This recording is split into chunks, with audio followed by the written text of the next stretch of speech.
never heard that, but that's the origin of cap. I'm going to look this up. I'm going to look. There's a principle that Right. we have to follow. Yeah. We have to have. Be true to yourself. You don't have. And when I came back, the place was a mess. So I knew I was a mess. Deep in here now. Now It's incredible. I love it. Me That's too. good. Yeah. That's good. And applying the recovery out there.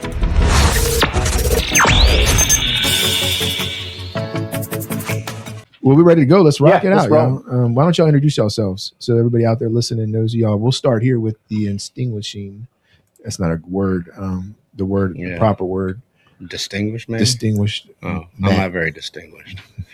My name is Matthew Morse. Anything else you want to give anybody out there? Yeah, I got to give a shout out to Barbie. Well, I was not saying shout outs, but Yeah, I had to get out the way. are you from Ohio? Nah. Oh, she gave you that It's shirt. it's on the list though. Have to visit. Hell yeah. That's what I'm talking about.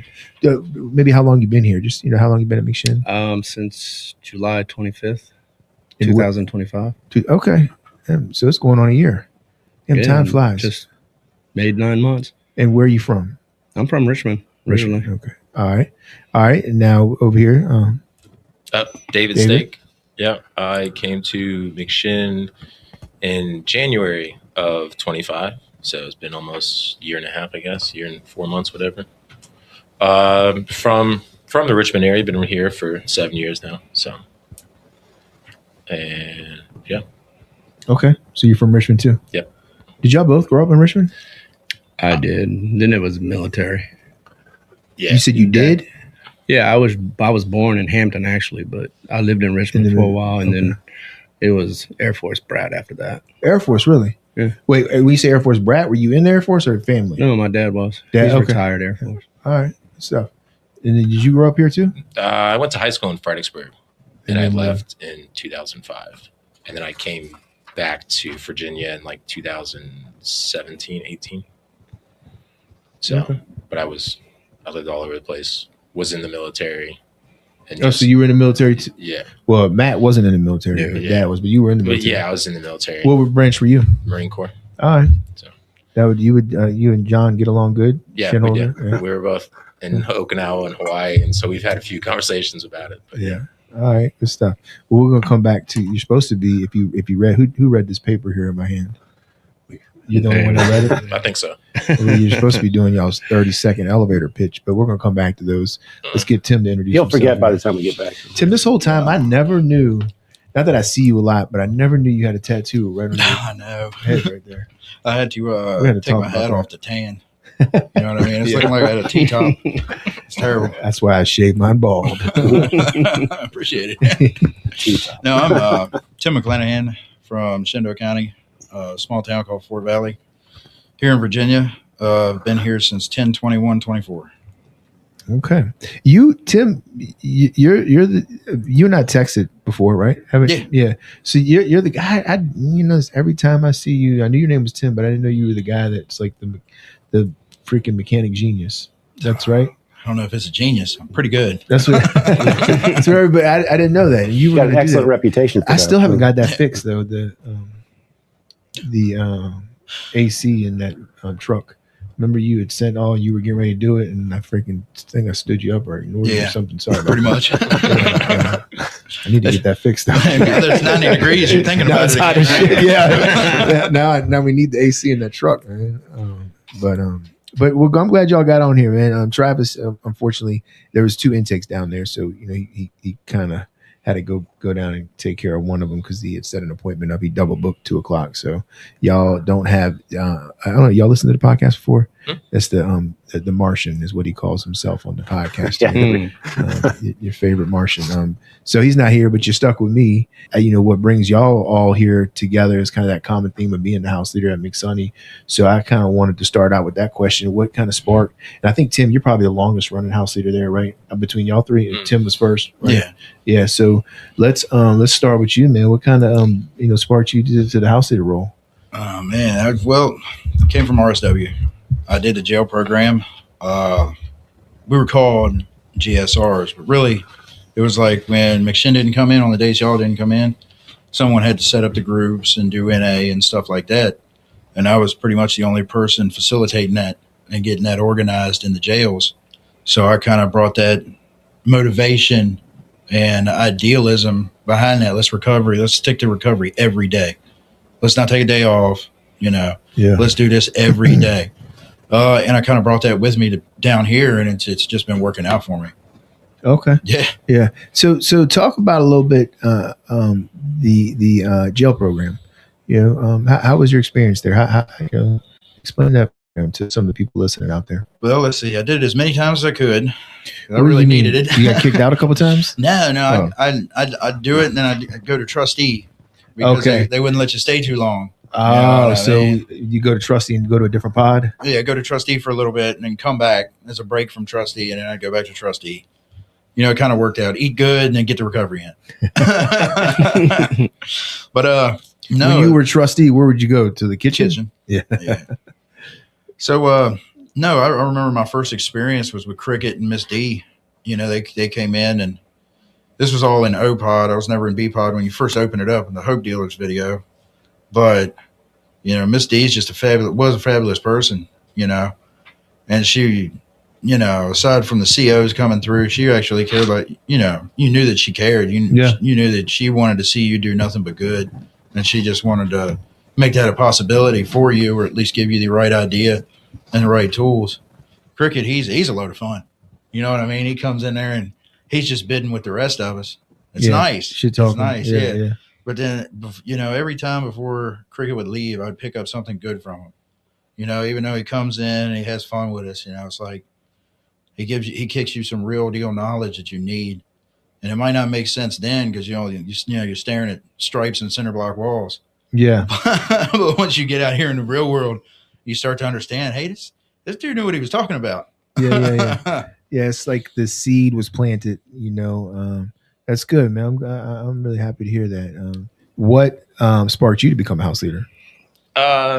So I was, Tim was my big motivation. No, I was, to come to McShin to start with I was in Henrico in the jail, and I wasn't in any of the programs there, like the RISE program or anything that anybody else did, but there was a couple other inmates that told me, because they knew I had to get out, and I knew I had to get into recovery. I knew I had to do something different. I had that come to Jesus moment of like, this is not working for me. I don't want to ever do this again. Let me out of here. Let me continue through life and get into recovery and see what do it somebody else's way, as they say. Mm-hmm. And there was a couple of guys who told me McShin is the best. They're like, we screwed it up. They're like, we kind of blew our chance and our opportunity to be able to get in there and progress and in recovery.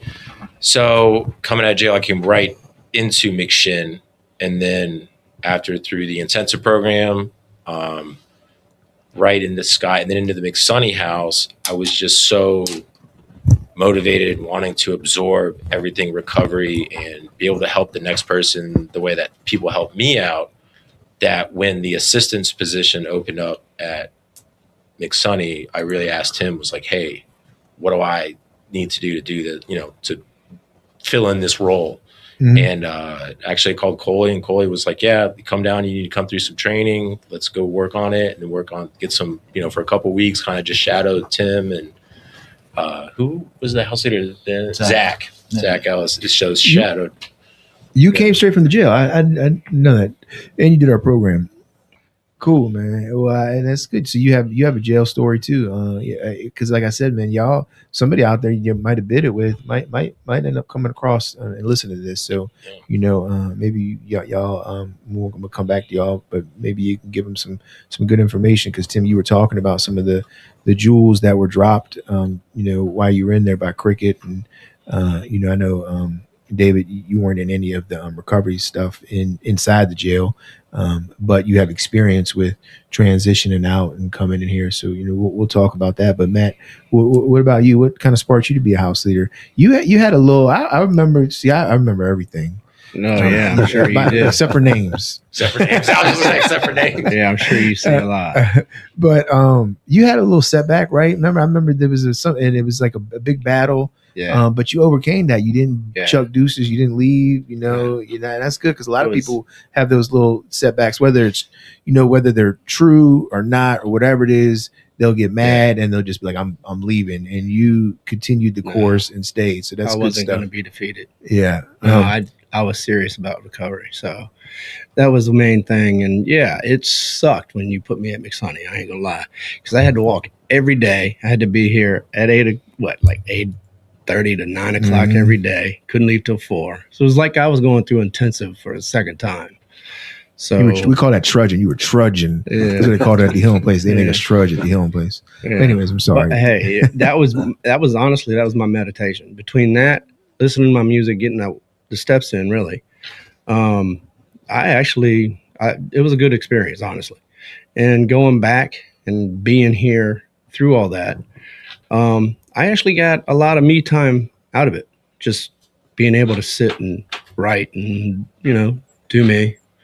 Yeah. And I got to realize who I really was by doing that. And that's really helped me, figure out why I did the dumb things I did. Now, granted, I've never been incarcerated. Not saying I shouldn't have been, but I just never was incarcerated. Never got caught. I don't have that part of the story. And I'm thankful that I don't, you know, but I just care, I want what's best for people. I want what's best for the house, and that's what made me decide to, come in when the other house leader left. So that's what sparked you to kind of take on the role of one of the and I was assistants? already shadowing these guys anyway. Learning. I just got along them, with them straight off the bat, Yeah. One thing that I would correlate like house leader, with is, and it's y'all do, it's like peer support 101 is what y'all doing there. We call the position a house leader, but it's like y'all are, and all y'all took at the recovery coach training. That is a stipulation. If you haven't taken it, make sure you do it. And we don't stipulate the PRS training, but maybe one of y'all, did you take the PRS training? I did not. No. Oh, okay. And it's not a stipulation, but the recovery coach training, which is McShin's, we want you to do that. But that's what y'all doing there. It's like you're coaching 101 and, it seems like you're like the authoritative figure in there, but you're really just like, living, breathing recovery principles, holding each other accountable, making sure things get done, having those community meetings, having the camaraderie, that's what y'all doing there. That's good stuff. How do y'all? It actually comes down to, we actually have a lot of communication. Yeah. If something's going on, we talk about it. How's the best way to handle it? Yeah. And that's like the tools that you have to take when you leave out here. Absolutely. Right. I have, I'm married, I got a wife and I got 3 kids in the house. And like, that's the main issue that we'll ever come across is the communication. Like, sometimes I fall short in it all the time because I assume a lot. Same thing here in my role here. Like I'll assume Steve knows something, and the truth is he didn't know because I didn't tell him or I didn't talk to him or whoever it is, and it's the same thing at the house. So communication is a big thing. And I can imagine in McSonny how important it is because McSonny's our biggest house. It was 1920, 21, right? So 21 people in there, 21 men in a house together. The house is big. Anybody out there listening? It's not a small house. It's we got a big house. it on the screen right there for you. It's the oldest very, house in Henrico. We were discussing. Very big house. It's actually, I don't know what they're called. Y'all probably were in the house when they went and looked at it. You might have been. It's antebellum. Yeah, you remember when we had somebody come in? They were thinking about making that something you do to the house, where it would like historic place. Yeah, like a historic place. It's so old, and they were going to sell it, make it a historic, house, because it is that old and it's that big. It's big, but still 21 guys in a house. It's a lot of personalities, a lot y'all got to deal with. How do y'all kind of manage and get through that? Well, first off, we nicknamed it the Probation Plantation. Well, that's good. And I actually think that, all jokes aside, I think it was a plantation house at one time. That's what I've heard. Pretty sure it was. It's that old. So what we do, man, it's going back to what you were just saying. If I can piggyback on that, it's this is 9 p.m., 11 p.m. conversations we have at the kitchen between us and anyone coming or going. It's those 5:30 a.m. to 8 a.m. conversations we have with everybody daily. It really keeps us all straight, As at least it does for me. You know, I tell these guys at our house meeting regularly that they're doing a lot more for me than they know. Mm-hmm. You know, just by having someone to talk to every day to push a person out of that isolation that we do intentionally and unintentionally. You know, because that will drag you down fast. Seriously. Yeah. What, Tim? What do you do for a living? I know you're not. I know you don't do mechanic work. Like that's not your full time job, right? It is. Oh, it is. So where do you work at a place? You have your own. What is it? Well, I work at Lloyd Family Farms in Goochland. Then I do farm mechanics. I work on everything from heavy equipment to, you know, John Deere tractors. Oh, so you work at the farm doing all of their like equipment and and that pretty much it takes up most of the day, or do they have like people outside bringing stuff in to get fixed? It's just the farms. He's also got a septic business and stuff like that. It's a pretty big farm. But then when I get off, you know, I run an automotive business on the side, which is just a few hours in the evening and then pretty much all day Sunday until I go to NA. But, you know, that's what I do for a living. And back home, we got a shop in Fort Valley.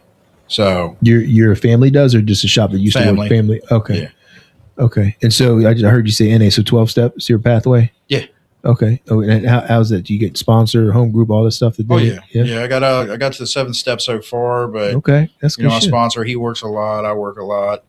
Haven't really had time to get together to do anymore, but you know, I'm going to be changing that when things start to calm back down during the winter. Mm-hmm. You know, what calms down as far as like mechanical stuff? Yeah, we're right now it's hay season. Yeah. So they're running everything as much as possible, you know, 14, 15-hour days making hay. So then I got to fix the breakdowns and all that. Stuff's just constantly breaking. Busy time of the year. Gotcha. Cool. So 12 steps. So what about you, David? What's your pathway? Smart recovery. Smart. Do you come to the one here on Friday every Friday? Yep, I did with Chris. I didn't see you this last Friday. Not this last Friday. I was working. I was just playing too. See? But no, I try and go at least 2 or 3 weeks a month. Yeah, that's one pathway. And sorry, I don't mean to interrupt you, but it's just one pathway where it's hard because there's not as many. 12-step fellowship, which that's, you know, my pathway as well. It's just there's meetings everywhere. Smart recovery, there's not meetings everywhere, so it's kind of hard sometimes. Yeah, and they try and started one. They almost got it kind of off the ground. It's in Chesterfield on Monday nights, so I went there to try and support a couple times, but it kind of just didn't pan out.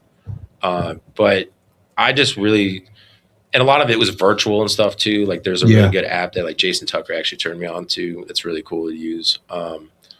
But yeah, Chris is great. Chris is the one I like. That was my first introduction to anything about Smart, especially when I was in intensive. We did NA every night, and that was, you know, I loved the NA program and the 12 steps and all that, but then Smart really kind of piqued my interest, just because it was more of the cognitive behavioral therapy, where it wasn't just, you know, like don't do the bad things. It was like what causes you to get to that point. Mm-hmm.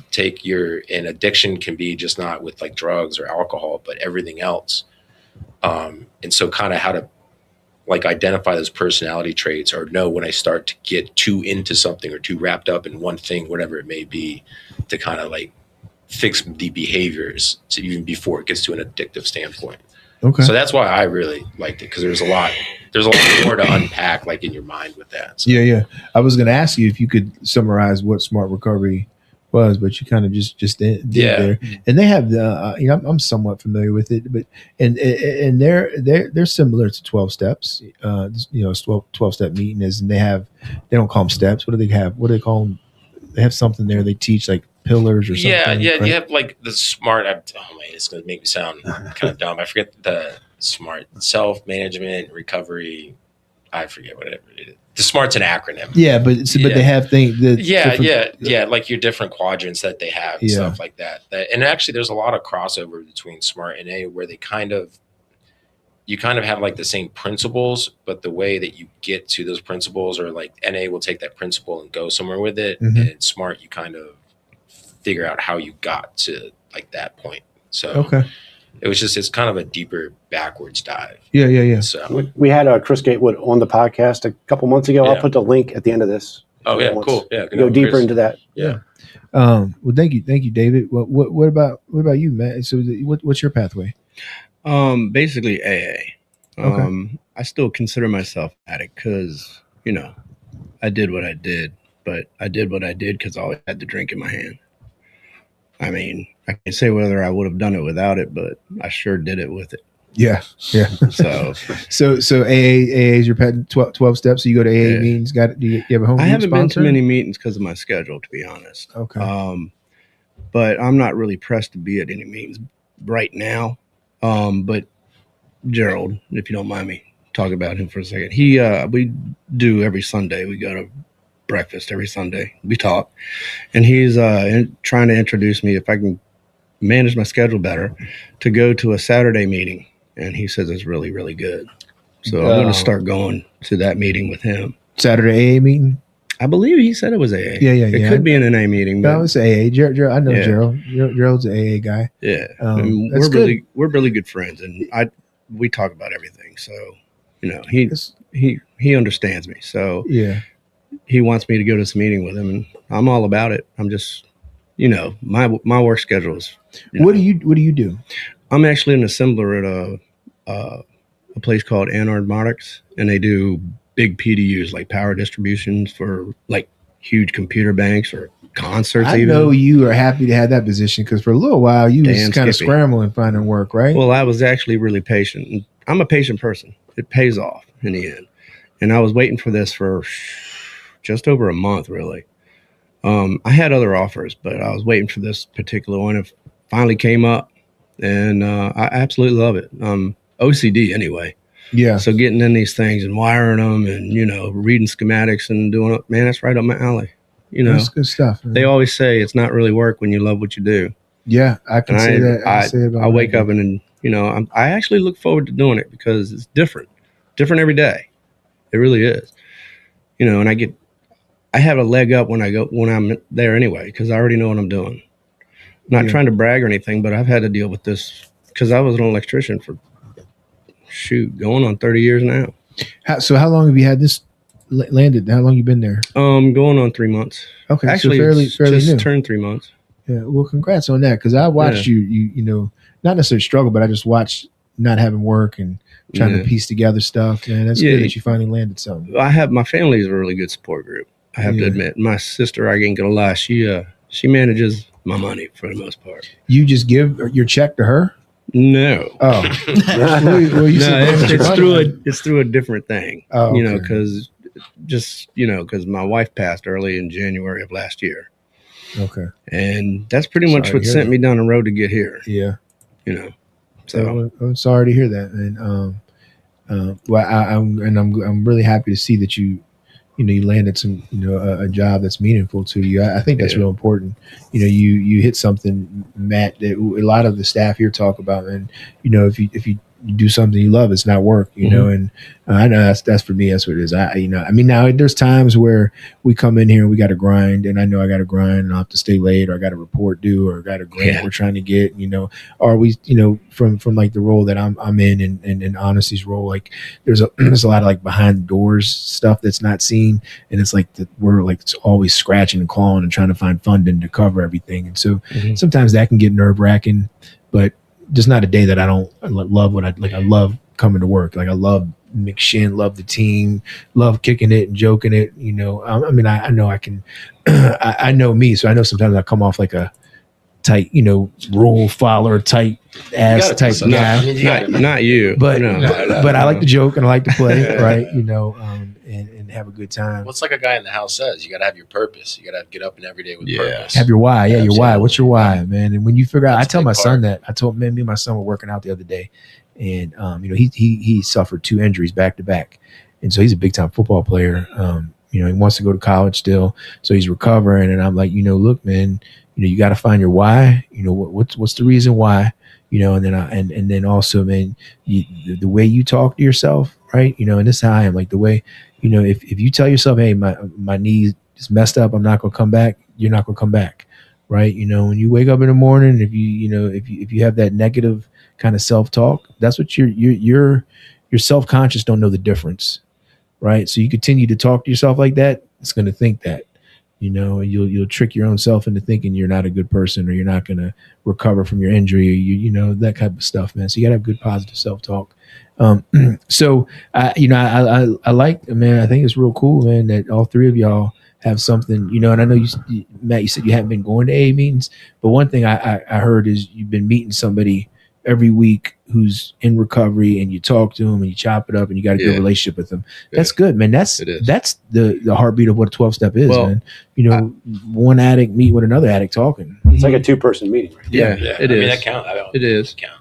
And we talk about our recovery, and also, I do meditation, it's like walking, listen to my music, writing. I do a lot of that, and I have learned. No, he does. Oh, yeah. Journals religiously, man, the same time every day. They say the most famous people in the world journal, right? The most wealthiest and famous people. Not that, that's your goal to be wealthy or famous, but they're just like, it's something like kings, presidents, they all journal. Like all those people journal. Yeah, I absolutely love it. I mean, I'll sit there for hours doing it, and it's not necessarily anything, that happened during the day or anything, I got to get those thoughts out of my head. It's taught me also to, I used to wonder, well, why was I so blessed here? But now I just count my blessings. Yeah. And, most of the people I see and some of the people at work, I've told them my story.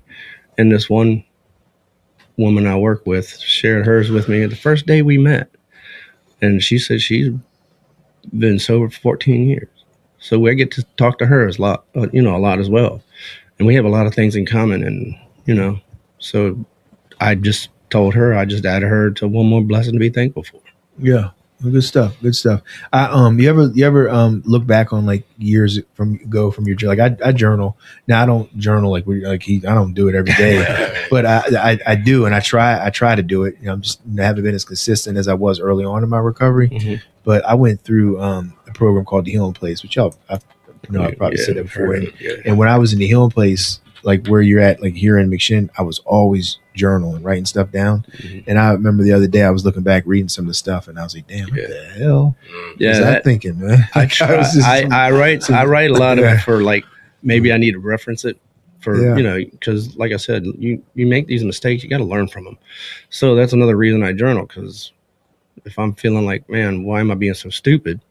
And just flip back to wherever. And I have them marked by certain words and certain colors, so I can flip back and I know exactly where I'm at. Where you're at, yeah. I even had, like, I put goals down, and I remember looking back, and I looked at some of my goals, I'm like, wow, I reached them. I had some stuff I put on there about, being a father to my kids, getting custody back, and owning the house, like all these things that I wanted to accomplish. And it's like, oh, damn, I ended up accomplishing it. And I think putting it on paper helped. Putting it on paper makes a huge difference. Yeah, because you can't lie to yourself when you do that. Yeah. What David, so shout out your business, man. Do you have it's a home improvement. I was only going to say that because we could promote it for you. It's Dave Services LLC, but it's all me, and then I take on projects, remodel houses, and then I've used guys in the house a lot of times that I bring with me to work. Why was Tim looking at you laughing like it? It's a one-man show. You know what I'm saying? David Steak. Anybody out there, David Steak, Stick and Stay. Anybody out there that needs some home improvements, man, you call David. David, I don't know, what's your phone number, Dave? We'll put your phone number up there. What's your business number? You got a Google line? You got a personal number? 808-640-1550. Any home improvement needs. 610. 640-1550. Maybe we'll get you some work now. And listen, now if you call right now and you mention McShin, you get a 10% discount. Buy one get one free. Yeah. Right. You want him advertising for you, David? McShin. Use code McShin. Be broke by the end of the week. Happy customers. Yeah. So David, what landed you in jail? What happened? Felony possession of drugs. Fell asleep at a gas pump at I don't even know, 1:00 in the morning or whatever time it was. And by the time I was getting pulled out in handcuffs, I still didn't realize what happened. Then we were using fentanyl or something? Dope? No, I was using meth and I just crashed. Oh, really? Just from up all night just using up it? For however long. Was leaving work, fell asleep. was put in handcuffs. By the time I got to jail and woke up and realized what was going on, I think it had been like 5 or 6 days before I kind of even came out of the daze and like was like, why am I here? When do I go to court? Like, can I use a phone? And so would they catch you with meth? Yeah. And you got felony possession? Yeah, felony possession. And So, that's what you ended up getting found guilty of? yep. So, and then, so it was 90 days, or I think it was like 86 days I had to do or whatever. But then came up the opportunity, and the lawyer asked me, she was like, there might be a chance we can ask for you to get released earlier, but it's going to have to be into a recovery foundation. And she was like, which one do you want to go to? And I just said right off the bat was McShin. And because that's the one I'd heard guys talk about, that they were like, this is the best one. This is the one you want to go to. This is the one that helped me the best. And unfortunately, like I said, guys were in there for like recurrence of use, but they all had great things to say about it. Really, man, that's really cool to know from my standpoint. And it was cool because there was a couple guys that said like they were great to me, but like I screwed it up.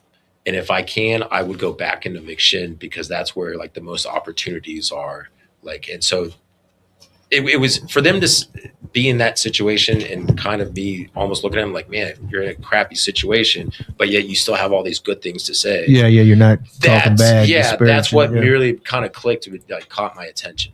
It was like, all right, so that's where I want to be. Yeah, and you paid for a full intensive program. Then you came out of jail. Yeah.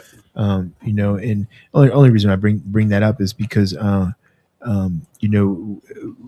there's a lot of individuals out there that are looking for services, and they don't understand exactly what the ins and outs of McShin and how it works.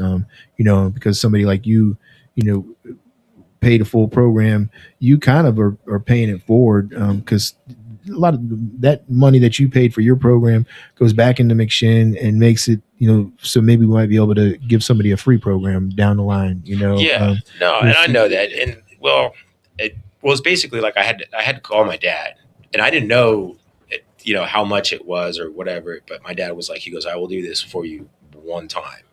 And I've since had to pay him back, but I was just so grateful to have, I was lucky some support to have that. But I do hope that it does help somebody else who doesn't have that opportunity like I had to be able, and that's, I like to do like the fundraisers and stuff. Cause I know if it goes, like we went to the golf tournament, that was great. All of it's supposed to go to Did you golf at the tournament? Yeah.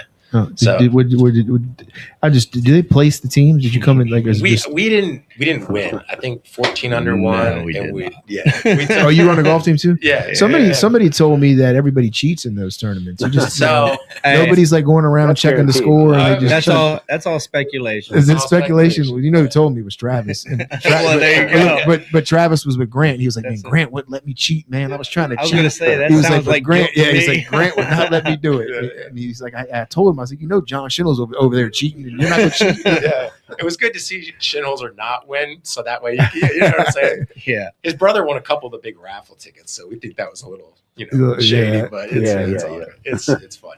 No, it was great, but for stuff like that to go towards like the scholarship funds and for people that be able to come through, and I ask you, the money that your family was able to help you with, do you think it was worth it? The program that you got, absolutely. And that's good. That's good to know. I'm it's awesome just to hear you talk about individuals inside the jail giving good feedback. Yeah. Especially since, like you said, they had reoccurrences. They're back because there is plenty of times, and y'all been around now, each of y'all over a year. It was 18 months almost for some of y'all, almost 2 years, couple years, right? Almost, yeah.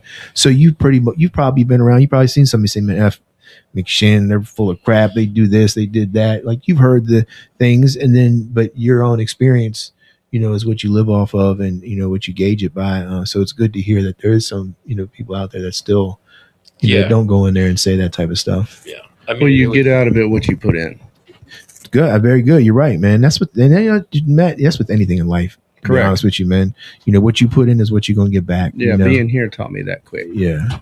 Now the job of the team here is to to provide those opportunities, those resources, to open up doors for you to help you the best they can. But like you said, somebody might open the door up, but if you don't step into it, you ain't gonna get much back. If you don't listen to the jewels that are being dropped by, somebody in there, and kind of follow that stuff, then you're not gonna get nothing back, man. So that's good stuff, man. Tim, what were you locked up for?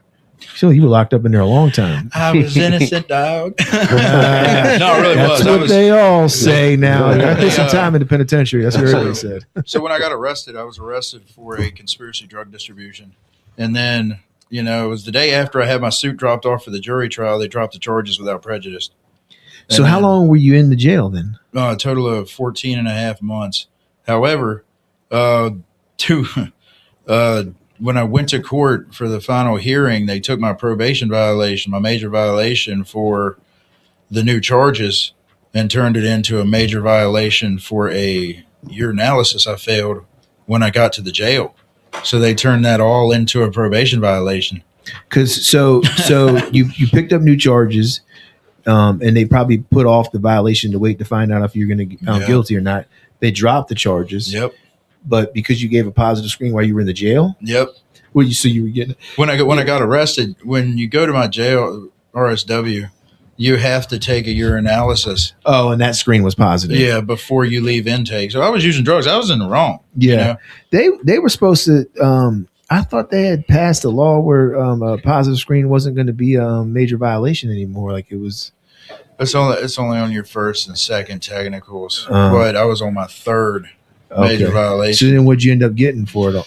Well, the judge, he told me he wanted to give me 3 years. And then I told him, hey, listen, I got this program down in Richmond that I got a paid scholarship for. I have access to.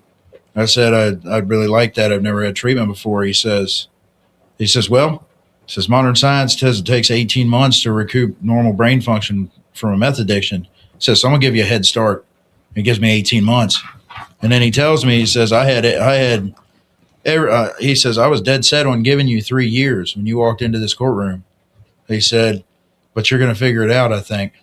So it's kind of like. So gave you 18 months and said, go, you got to come over here to McShin. Yeah, instead of 3 years, I mean, shit. Yeah. That's good.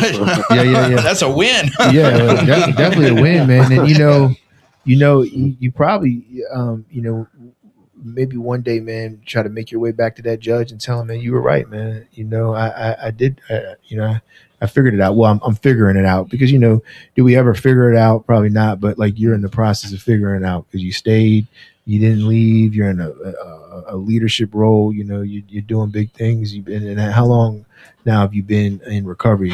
Clean. Since September 13th, 2023. So coming up on 3 years this year, then, right?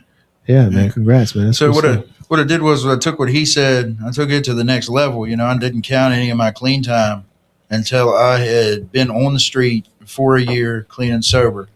So I didn't even get my year tag. I got my black and gold tag before I got my year tag. So that's just how I did it because the thoughts and feelings that you process, they're arrested along with you. It's a whole lot different to be out here and have that total self-will, nobody watching the cameras to jump on you if you got a bag of hooch going. Yeah.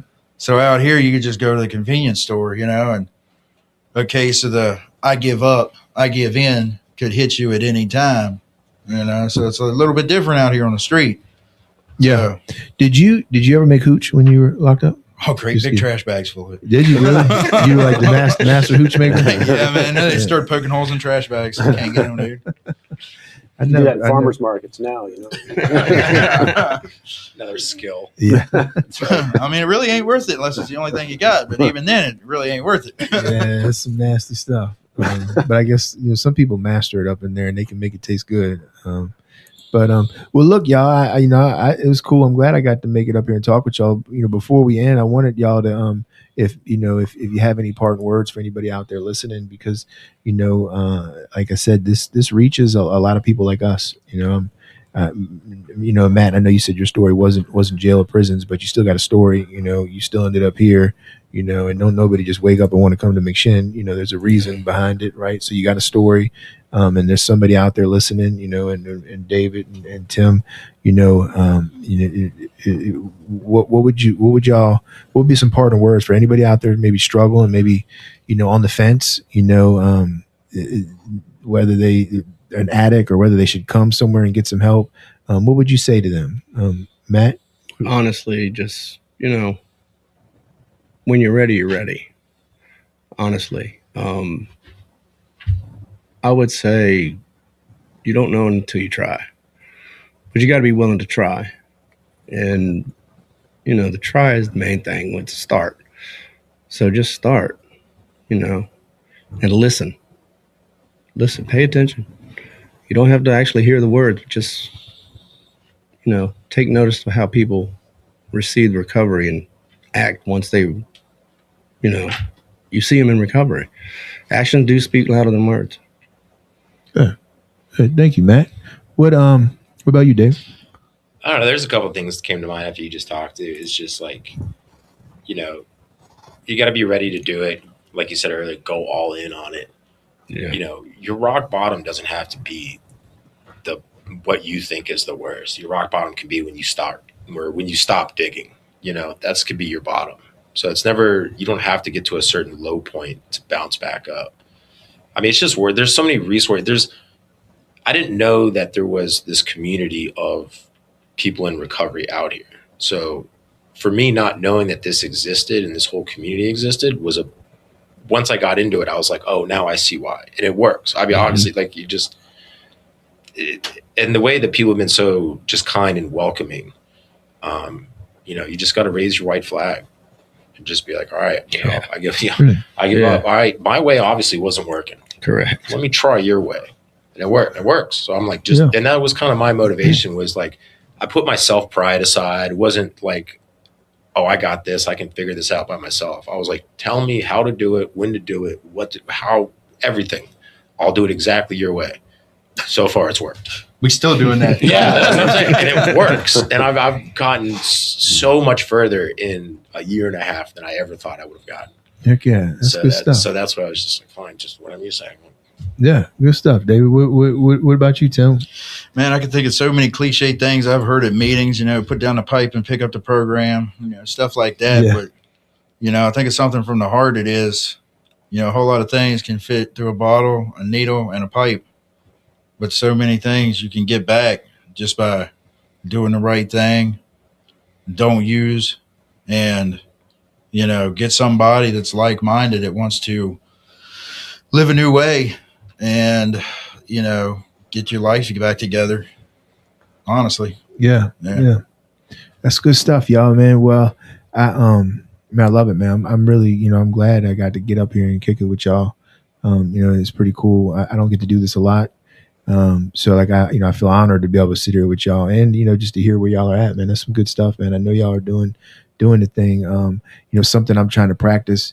And I was just, I get on Travis and Joyce about this, and y'all both know Travis and Joyce, and and they're both great, recovery people, great team members here. They rock in their positions, but a lot of times they listen to respond, and they don't listen to understand. And I'm like, all right, y'all, just we need to practice listening sometimes, and that's kind of what I was hearing from some of y'all as you were talking. Listen and take guidance. Be receptive, apply some humility, take some guidance. There's the old saying, God gave you two of these and one of these. So you should listen twice as much as you talk. You know what I'm saying? Yeah. And then that's really that's something that has benefited me a lot. Like I'm able to, I do that a lot, and I do it sometimes just intrigued by other people's opinions. So I like to hear it. And then I want to grow, and I don't want to stop growing, And they told me one of those cliche sayings, like you were talking about, Tim, early on. They said, when the pain gets great enough, you'll make some changes, right? But like the hit, David, and what you were talking about is the pain doesn't have to get great enough, right? We don't have to have a million freaking rock bottoms. We can make some changes. Once we start to be self-aware of what's going on, before we pick up, we can make some changes. You know, we can see some of those behaviors that we're doing. So you know, that's something I try to practice, man. And I hear that y'all are doing that just in what y'all are saying. So good stuff, fellas, man. I'm glad I got to get on here and kick it with y'all. I'm glad you were here to kick it with us. Yeah, even though we started out bad, I thought you was going to fight me over this chair. Even though there's not supposed to be three of us. You know what I'm saying? How often do I get to give you? Right? Not often. You're right. On camera, too. Yeah, on camera too. That's a rare opportunity. And yes, you're right. There's not supposed to be three of y'all. One of y'all cutting the grass, man. All right, man. Well, thanks for coming on here. We're out, y'all. Thank y'all.